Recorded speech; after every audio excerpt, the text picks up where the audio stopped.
Every language in the world uses something called idioms. These are words or phrases or expressions that say something that's important in kind of a shortened way.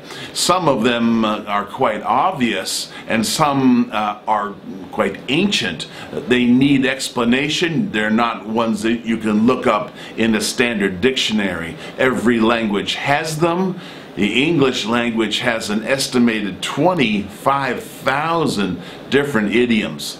I noticed in my business life that there were some that were used more often than others. So we're going to talk about some of those common idioms, these expressions that you can learn and use to make your English clearer or more memorable, or to communicate a thought to your friends or your colleagues. Today especially, we're going to talk about baseball.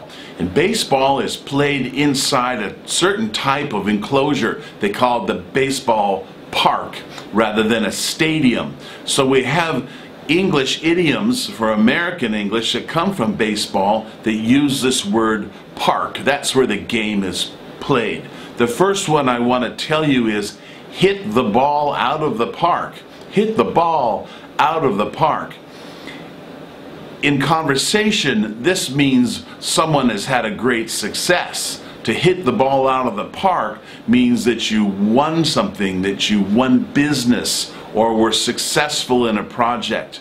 The origin of the phrase comes from baseball, when there's a fella who gets up and uses a long piece of wood called a bat, and the other person from the other team throws a ball at them, and that baseball player hits the ball.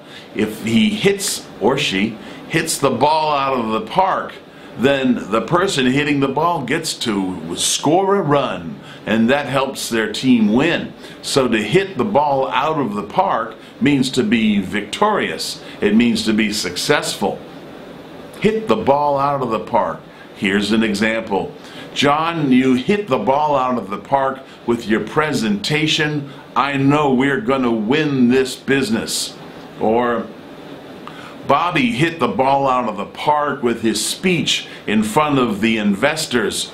They loved what he said, and we're going to be successful in getting funding for our company. That's an example of hit the ball out of the park, to be successful.